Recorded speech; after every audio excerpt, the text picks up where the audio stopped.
Hey folks, Sean here. And in this episode, I want to start breaking down some successful B2B SaaS product companies for you. In many of these episodes, I'm walking you through what I'm building and attempting to do that in public, as in sharing with you all of the details, good, the bad, the ugly, so that you know what to expect on your end when you're building your B2B SaaS product businesses. However, I'd like to complement that a bit more with successful B2B SaaS companies that you are more than likely very familiar with or have at least heard of. And I'll share with you some of the details and the lessons that can be learned from those successful B2B SaaS companies so that you can learn from them as well.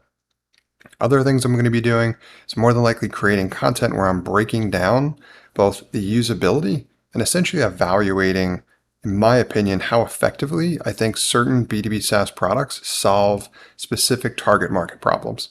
That's likely to be video format and going to be on my YouTube channel. So I'll link to that when I'm creating those, but check that content out there if you're interested in that version of it.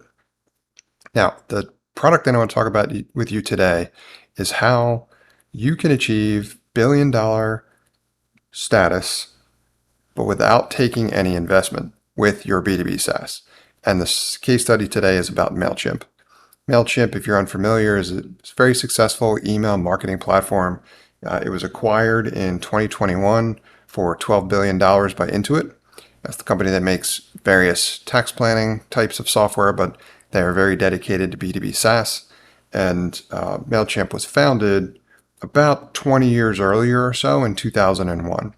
But the key distinction about MailChimp and their journey from the vast majority of other product companies like them is that they never took investment dollars. They never really raised any significant funding, which is dramatically different than how most people approach really trying to achieve success in this world of SaaS to begin with, but definitely anyone getting at or near that level of success in terms of reaching billion-dollar status or unicorn status, as it's often referred to.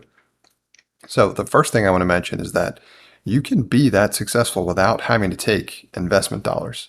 It is not a requirement by any means.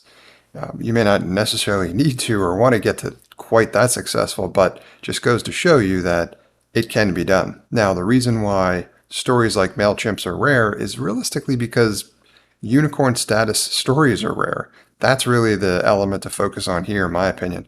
I don't think it's necessarily how much it matters in terms of whether or not they took investment. I think companies that often get to that level typically do at least somewhere along the way, even if they didn't need to in the beginning, because it can make things easier. But in this case, they never needed to up until when they were acquired, when they were acquired for a considerable amount when they were purchased by Intuit. That's the first thing, which is, I think, the most striking thing and impressive element about the MailChimp case study. So the email marketing platform, MailChimp, a couple of other things to note about their journey. Number one, I think they're a great example of what taking a product-led approach can ultimately lead to, the kind of success that you can have. And if you're unfamiliar with or haven't really heard much about this product-led approach, it's a kind of a counter to the so-called sales-led approach, which is also very common in the B2B SaaS world. Companies like Salesforce leverage the sales-led model quite a bit, and oftentimes they kind of have to because their product is so complex. MailChimp, on the other hand, had a simpler product. Still does to this day. It does a lot, but it's quite a bit easier to use for users and customers, anyone who wants to get started to figure out how to start getting value out of their platform. It's not really possible with a platform like Salesforce. So because you can do that, that product-led approach that MailChimp took made it considerably easier and more cost-effective for them to be able to grow, because they didn't need big, complex sales processes. They didn't need large teams that were trained intimately in all the nooks and crannies related to their product. So that product-led approach had continued to pay dividends for them even to this day, even though they're now owned by Intuit. It's very easy to just go right to their website, create an account, and get started. You can't really do that with a product like Salesforce. So the second takeaway that I would reinforce here in terms of what I think MailChimp did very well is they were a great early example of what became more popularized as the so-called product-led approach, in that they let their product do the selling for them. they made it front and center in the transactions with users and customers so that all of the feedback, for the most part, gets funneled through the product, as opposed to having a person involved being the bottleneck and demonstrating what your product can do to prospects and customers. So that's number two. And then the third thing I would say is that maintaining a low touch approach throughout the growth trajectory for your B2B SaaS is also significantly advantageous. And that's another thing that MailChimp did here, in my opinion, very successfully. They maintained that low touch approach and they didn't let the product complexity get away from them, like a Salesforce, for example.